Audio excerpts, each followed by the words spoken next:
ओम श्री गणेशाय नमः। ओम श्री गणेशाय नमः। भक्तों, यूट्यूब चैनल के माध्यम से आप सभी को दिव्य श्री श्री महापुराण कथा सुनाने जा रहा हूँ। उससे पहले आप लोग मेरे चैनल को सब्सक्राइब करना ना भूलें, बेल आइकन दबाएं और बेल आइकन दबाने के चैनल को सब्सक्राइब करें और आप लोग श्री श्री महापुराण कथा का डायरेक्ट आने सके। जय सीताराम, जय सीताराम।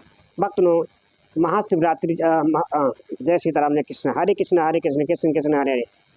नवरात्रि चले, आपको हार्दिक शुभकामनाएं। जय सीताराम, जय सीताराम। ओम श्री गणेशनम पूजनम गौरी गणेशनम आवानम गौरी गणेशाय गौरी गणपते नमो नमः। जय जय श्री गणेशाय गौरी गणपते, जय जय श्री गणेशाय नमो नमः। ओम गजानम भूतगणा सेवितम कपित जम्बू फलुचारुवक्षणम उमासुत शोक विनाशकारम नमामि बिंदेश्वर पाद पंकजम। ओम श्री गणेशाय गौरी गणपते गौरी गजानम नमो नमः। जय गणेश गिरिजा सुमन मंगल मूल सुजान कादुद्यादास तुम देव भय वरदान। प्रकटुंड महाकाय सूर्यकोटि संप्रभा निबमय देव शुभकारेषु सर्वदा। जय जय श्री गणेशाय गौरी गणपते नमो नमः। जय जय श्री गौराय गौरी गणपते नमो नमः। जय श्री गणेशाय नमो नमः। ओम गणनम तो आम तु सदा जय जयकाराय नमो नमः। कंठे यस्य विराजते ईगरलम गंगा जलम मस्तके वामे अंग गिरिराज राज तने अजा भवानी पति नंदी स्कंदगणाधिराज सहित श्री विश्वनाथ प्रभु काशी मंदिर ईश्वतोखिले गुरुदेत सदा मंगलम। कपूर गौरम करुअम तारम संसार सारम भुजगेंद्रहारम सदा वसंतम हृदारविंदे भवम भवानी सहितम नमामि। करिदंडवत सप्रेम द्विज शिव सन्मुख कर जोरी विनय करत गद गरु समुझ घोर गति मोरे। बोलो हर हर महादेवाय नीलकंठाय नमो नमः। अखंड नंद बोधाय शिष्य संताप हरिणे सच्चिदानंद रूपाय तस्मै श्री गुरुवे नमः।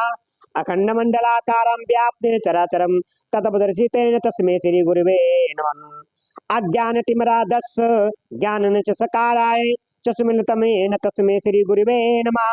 गुरुर्ब्रह्मा गुरुर्विष्णु गुरुर्देवो महेश्वरा गुरु साक्षात् ब्रह्म तस्मै श्री गुरुवे नमो नमः। श्री गुरु चरण सरोज रज निज मन मुकुर सुधारि वरनहु रघुमल बिमल जसु जोदायक पलुचारे। बुद्धिहीन तनु जानिके सुमरहु पवन कुमारे बल बुद्धि विद्या देव मोहि हरहु कलेश विकारे संकट मोचन महावीर तुम सदा जय जय कराय नमो नमः। ओम नमः शिवाय जय नमः शिवाय जय महादेव शिव नमः शिवाय। ओम नमः शिवाय जय नमः शिवाय जय महादेव शिव नमः शिवाय। ओम नमः शिवाय जय नमः शिवाय जय महादेव शिव नमः शिवाय। ओम नमः शिवाय जय नमः शिवाय जय महादेव शिव नमः शिवाय।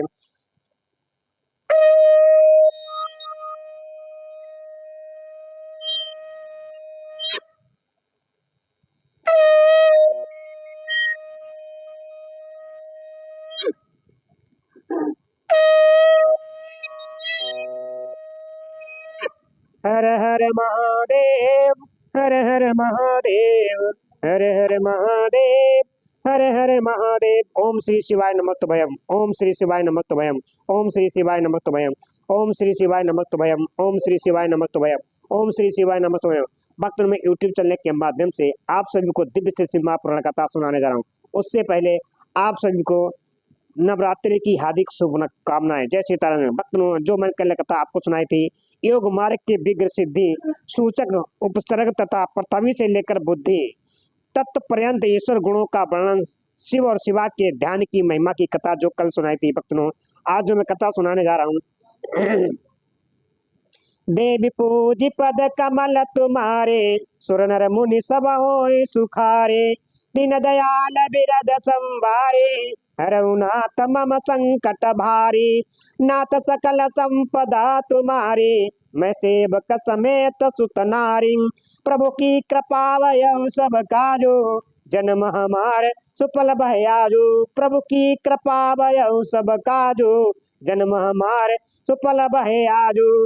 राम राम की लूटे लूटे सके तो लूटे काल समय पछताएगा जब प्राण जाएंगे छूट। बोलो सिया बल रामचंद्र की जय, पवन पुत्र हनुमान की जय। बोलो हर हर महादेव सदा जय जय कराए नमो नमः।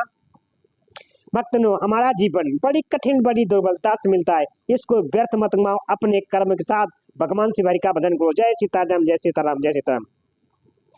राम राम की लूट है, लूट सके तो लूट, काल समय पछताएगा जब प्राण जाएंगे छूट। बोलो सियापल रामचंद्र की जय, पवन पुत्र हनुमान की जय। बोलो हर हर महादेव, सदा जय जयकार आए, नमो नमः। भक्तों, हमारा जीवन बड़ी कठिन बड़ी दुर्बलता से मिलता है, इसको व्यर्थ मत गवाएं, अपने कर्म के साथ भगवान शिव हरि का भजन करें। जय सीताराम, जय सीताराम। ओम श्री शिवाय नमः। जाग मुसाफिर भोर भयो, क्यों रैन भरे सोबत है, जो सोबत है वो खोबत है, जो जागत है सो पावत है। जय सिया राम। भक्त जो भी सुबह सुबह उठकर भगवान शिव हरि का भजन करता है, उसकी मन प्रफुल्लित रहता है और घर में सुख शांति समृद्धि में रहती है। जय सीताराम, जय सीताराम। आप भक्तों, आप सभी को दिव्य से मां पुराण कथा सुनाने जा रहा हूँ। मेरे चैनल को सब्सक्राइब करना ना भूले, बेल आइकन दबाएं कि आप लोग शिष्य महापुराण कथा का जो इसमें लिखा हुआ उसका डायरेक्ट आनंद ले सके। जय सीताराम, जय सीताराम। ओम श्री शिवाय नमस्तुभ्यम, ओम श्री शिवाय नमस्तुभ्यम। ध्यान और उसकी महिमा, ध्यान और उसकी महिमा, योग धर्म तथा शिव योगी का महत्व। शिव भक्त या शिव के लिए प्राण देने अथवा शिव क्षेत्र में मरण से तत्काल और मोक्ष लाभ का कथन की कथा। जो इस कथा को समय निकालकर बार बार सुनेगा, उसके समस्त कलयुग के पाप नष्ट होंगे और उसको मोक्ष की प्राप्ति होगी। जय सीताराम, जय सीताराम। ओम ओम श्री शिवाय नमस्तुभ्यम, ओम श्री शिवाय नमस्तुभ्यम। उपमन्यु कहते हैं श्री कृष्ण श्री कंठनाथ का स्मरण करने वाले लोगों के संपूर्ण मनोरथों की सिद्धि तत्काल हो जाती है। ऐसा जानकर कुछ योगी उनका ध्यान अवश्य करते हैं। कुछ लोग मन की स्थिरता के लिए स्थूल रूप का ध्यान करते हैं और स्थूल रूप के चिंतन में लगकर जब चित्त निश्चल हो जाता है, तब सूक्ष्म रूप में वह स्थिर होता है। भगवान शिव का चिंतन करने पर सब सिद्धियां प्रत्यक्ष सिद्ध हो जाती हैं। अन्य मूर्तियों का ध्यान करने पर भी शिव रूप का अवश्य चिंतन करना चाहिए। जिस रूप में मन की स्थिरता लक्षित हो, उसका बराबर ध्यान करना चाहिए। ध्यान पहले सविषय होता है, फिर निर्विषय होता है, ऐसा ज्ञानी पुरुषों का कथन है। इन विषय में कुछ सत्पुरुषों का मत है कि कोई भी ध्यान निर्विषय होता ही नहीं। बुद्धि की ही कोई प्रभा रूपा संतित ध्यान कहलाती है। इसीलिए निश्चय बुद्धि केवल निर्गुण निरंकार ब्रह्मा में ही प्रवत होती है। अतः सविषय ध्यान प्रातः काल के सूर्य के किरणों के समान ज्योति का आश्रय लेने वाला है तथा निर्विषय ध्यान सूक्ष्म तत्व का अवलंबन करने वाला है। इन दो के सिवा और कोई ध्यान वास्तव में नहीं है। अथवा सविषय ध्यान साकार स्वरूप का अवलंबन करने वाला है तथा निरंकार स्वरूप का जो बोध या अनुभव है, वही निर्विषय ध्यान माना गया है। वह सविषय और निर्विषय ध्यान ही क्रमशः सबीज और निर्बीज कहा जाता है। निरंकार आश्रय लेने से उसे निर्बीज और साकार का आश्रय लेने से सबीज की संज्ञा दी गई है। अतः पहले सविषय या सबीज ध्यान करके अंत में सब प्रकार की सिद्धि के लिए निर्विषय अथवा निर्बीज का ध्यान करना चाहिए। प्राणायाम करने से क्रमशः शांति आदि दिव्य सिद्धियां सिद्ध होती हैं। उनके नाम है शांति, प्रशांति, दीप्ति और प्रमाद। समस्त आपदाओं के समन को ही शांति कहा गया है। तब अज्ञान का बाहर और भीतर से नाश ही प्रशांति है। बाहर और भीतर जो ज्ञान का प्रकाश होता है, उसका नाम दीप्ति है तथा बुद्धि की जो सुसत्ता निष्ठा है, उसी को प्रमाद कहा गया है। ब्रह और अभ्यंतर सहित जो समस्त कारण है, वे बुद्धि के प्रमाद से शीघ्र ही प्रसन्न निर्मल हो जाते हैं। ध्यानता, ध्याता, ध्याता ध्यान, ध्याता ध्यान, ध्येय और ध्यान प्रयोजन, इन चारों को जानकर ध्यान करने वाला पुरुष ध्यान करे। जो ज्ञान और वैराग्य से संपन्न हो, सदा शांत चित रहता हो, श्रद्धालु हो, या जिसकी बुद्धि प्रमाद गुण से युक्त हो, उस ऐसे साधक को ही सत्पुरुषों ने ध्याता कहा है। ध्यय चिंतयाम या धातु है, इसका अर्थ है चिंतन। भगवान शिव का बराबर चिंतन ही ध्यान कहलाता है। जैसे थोड़ा सा भी योग अभ्यास पाप का नाश कर देता है, उसी तरह क्षण मात्र भी ध्यान करने वाले पुरुष के सारे पाप नष्ट हो जाते हैं। ध्यान करने वाले पुरुष के सारे पाप नष्ट हो जाते हैं। श्रद्धा पूर्वक विक्षेप रहित चित्त से परमेश्वर का जो चिंतन है, उसी का नाम ध्यान है। बुद्धि के प्रवाह रूप ध्यान का जो अवलंबन या आश्रय है, उसी को साधु पुरुष ध्येय कहते हैं। स्वयं संब सदाशिव ही वह ध्येय है। मोक्ष सुख का पूर्ण अनुभव और अणिमा आदि ईश्वर की उपलब्धि है। पूर्ण शिव ध्यान के साक्षात प्रयोजन कहे गए हैं। ध्यान से सौख्य और मोक्ष दोनों की प्राप्ति होती है। इसीलिए मनुष्य को सब कुछ छोड़कर ध्यान में लग जाना चाहिए। बिना ध्यान के ज्ञान नहीं होता, और जिसने योग का साधन नहीं किया है, उसका ध्यान नहीं सिद्धि होता है। जिसे ध्यान और ज्ञान दोनों प्राप्त हैं, उसने भवसागर को पार कर लिया। समस्त उपाधियों से रहित निर्मल ज्ञान और एकाग्रता पूर्ण ध्यान योग अभ्यास से युक्त योगी को ही सिद्ध होते हैं। जिनके सारे पाप नष्ट हो गए हैं, उन्हीं को बुद्धि ज्ञान और ध्यान में लगती है। जिनकी बुद्धि पाप से दूषित है, उनके लिए ज्ञान और ध्यान की बात भी अत्यंत दुर्लभ है। जैसे प्रज्वलित हुई आग सूखी और गीली लकड़ी को भी जला देती है, उसी प्रकार ध्यान अग्नि शुभ और अशुभ कर्म को भी क्षण भर में दग्ध कर देती है। जैसे बहुत छोटा दीपक भी महान अंधकार नाश कर देता है, इसी तरह थोड़ा सा भी योग अभ्यास भी महान पाप का विनाश कर डालता है। श्रद्धा पूर्वक क्षण भर में भी परमेश्वर का ध्यान करने वाले पुरुष को जो महान श्रेय प्राप्त होता है, उसका कहीं अंत नहीं है। बोलो हर हर महादेव। भक्तों, यूट्यूब चैनल के माध्यम से आप सभी को दिव्य श्री महापुराण कथा सुना रहा हूँ। जो श्री महापुराण कथा में लिखा है, वही आप सभी को पढ़ के सुना रहा हूँ। मेरे चैनल को सब्सक्राइब जरूर करें, बेल आइकन दबाएं और सभी सनातनी भक्तों को शेयर करें। जय सीताराम, जय सीताराम, जय ओम श्री शिवाय नमः। ध्यान के समान कोई तीर्थ नहीं है। ध्यान के समान कोई तीर्थ नहीं है। ध्यान के समान कोई तप नहीं है, और ध्यान के समान कोई यज्ञ नहीं है। इसीलिए ध्यान अवश्य करें। अपने आत्मा एवं परमात्मा का बोध प्राप्त करने के कारण योगी जन केवल जल से भरे हुए तीर्थों और पत्थर एवं मिट्टी की बनी हुई देव मूर्तियों का आश्रय नहीं लेते। वे आत्म तीर्थ में अब गाहन करते और आत्मदेव के ही भजन में लगे रहते हैं। जैसे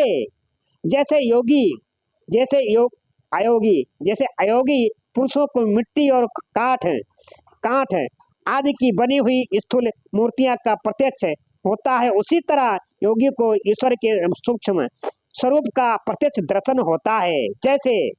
जैसे राजा को अपने अनंतपुर में विचरने वाले स्वजन एवं परिजन प्रिय होते हैं, और बाहर के लोग उतने प्रिय नहीं होते, उसी प्रकार भगवान शंकर को अनंत कारण में ध्यान करने वाले भक्त ही अधिक प्रिय हैं।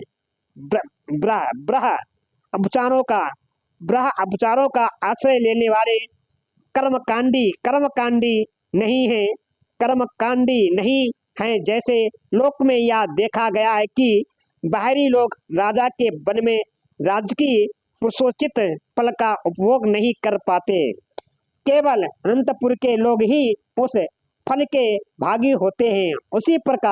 उसी प्रकार यह ब्रह्मकर्मी पुरुष उस फल को नहीं पाते जो ध्यान योगियों को सुलभ होता है। ज्ञान योग की साधना के लिए उदित हुआ पुरुष यदि बीच में ही मर जाए तो भी वह योग के लिए उद्योग करने मात्र से रुद्रलोक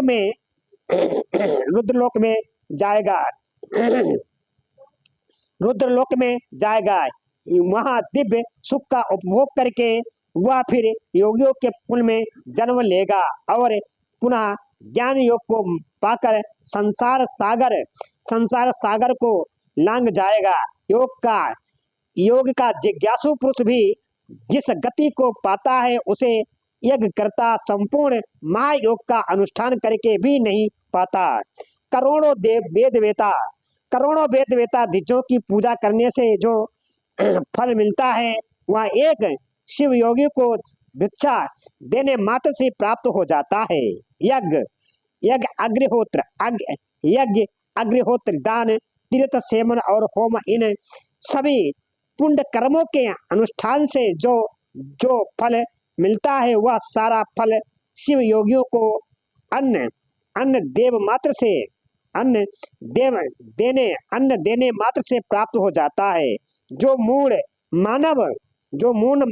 मानव शिव योगियों को निंदा करते हैं वे श्रोताओं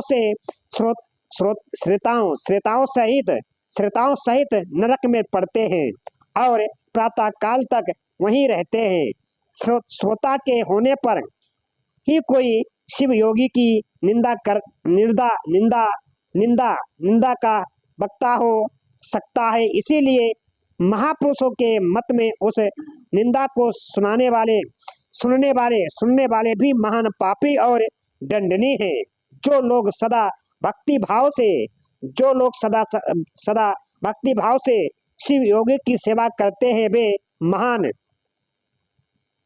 वे महान भोग पाते हैं और अंत में शिव योग की भी उपलब्धि कर लेते हैं। इसीलिए भोगार्थी मनुष्यों को चाहिए कि वे रहने को स्थान, खान पान, शैया तथा ओढ़ने बिछोने की सामग्री आदि देकर सदा शिव योगी का सत्कार करें।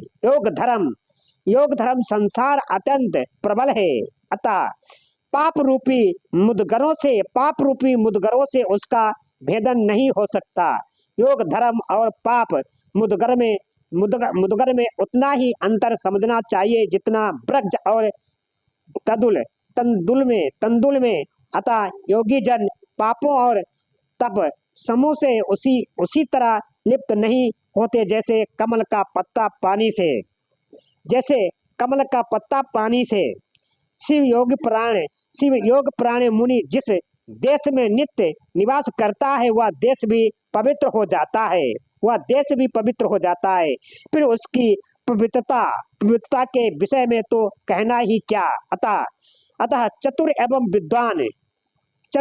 विद्वान पुरुष सब कर्तों को छोड़कर संपूर्ण दुखों से छुटकारा पाने के लिए शिव योग का अभ्यास करें। जिसका योग फल सिद्ध हो गया है वह योगी यह टेस्ट भोगों को भोग कर समस्त लोगों को हित की कामना से संसार में विचरे अथवा अपने स्थान पर ही रहे या विषय सुख को अत्यंत तुच्छ समझकर छोड़ दें और वैराग्य योग से स्वेच्छा पूर्वक कर्मों का परित्याग कर दे। जो मनुष्य बहुत से अरिष्ट देखकर अपनी मृत्यु को निकट जान ले उसे योग अनुष्ठान में संलय हो शिव क्षेत्र का आश्रय लेना चाहिए। वह मनुष्य यदि धीरचित होकर वही निवास करता रहे तो रोग आदि के बिना भी स्वयं ही प्राणों का परित्याग कर सकता है। अनन अनासन अनशन अनशन करके अनशन करके शिव अग्नि में शरीर की आहुति देकर अथवा शिव तीर्थ में अब गाहन करते हुए अपने शरीर को उन्हीं के जल में डालकर शिव स्वतंत्र विधि से जो अपने प्राणों का त्याग त्याग करता है वह तत्काल मुक्त हो जाता है। इसमें इसमें अन्यथा विचार करने की आवश्यकता नहीं है।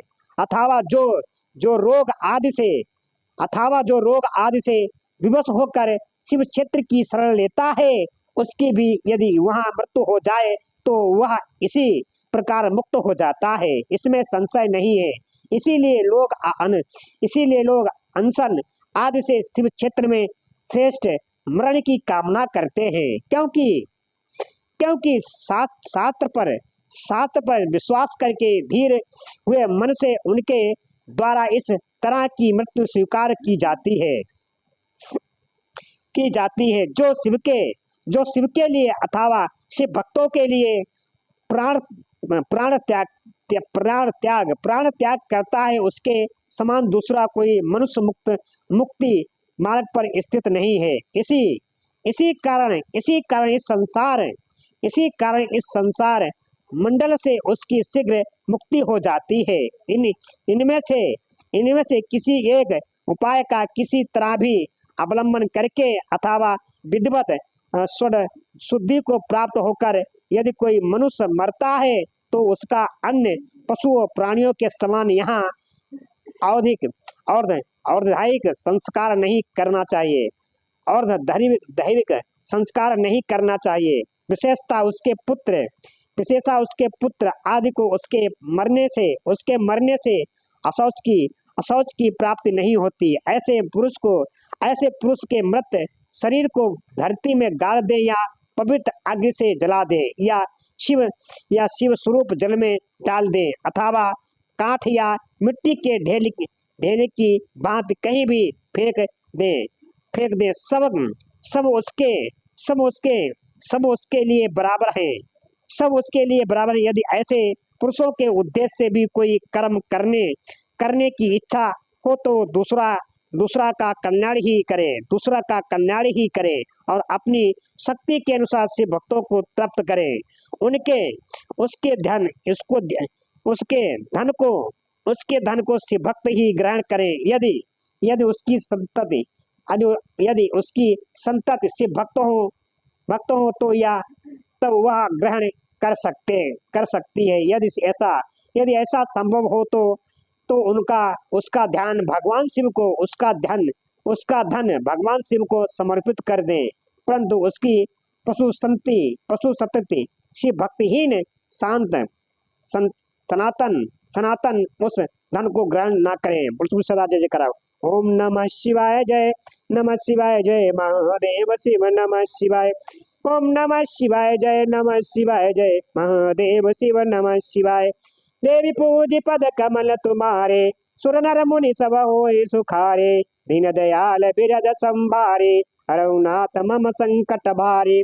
नाथ सकल संपदा तुम्हारे मैं सेवक समेत सुत नारे। प्रभु की कृपा भय सब काजो जन्म हमार सुफल भय आजो। राम राम की लूट सके तो लूटे काल समय पछताएगा जब प्राण जाएंगे छोड़। बोलो सियाबल रामचंद्र की जय, पवन पुत्र हनुमान की जय। बोलो हर हर सदा जय जय कराए नमो नमः। भक्त नो हमारा जीवन बड़ी कठिन बड़ी दुर्लभता से मिलता है, इसको व्यर्थ मत गवाएं। अपने कर्म के साथ भगवान शिव हरि का भजन करें। जय सीताराम जय सीताराम। ओम नमः शिवाय जय महादेव शिव नमः शिवाय। ये जीवन जितनी बार मिले बोले तेरी भक्ति अपार मिले। जय जीवन जितनी बार मिले शिव शंभु तेरी भक्ति अपार मिले। जीवन जितनी बार मिले।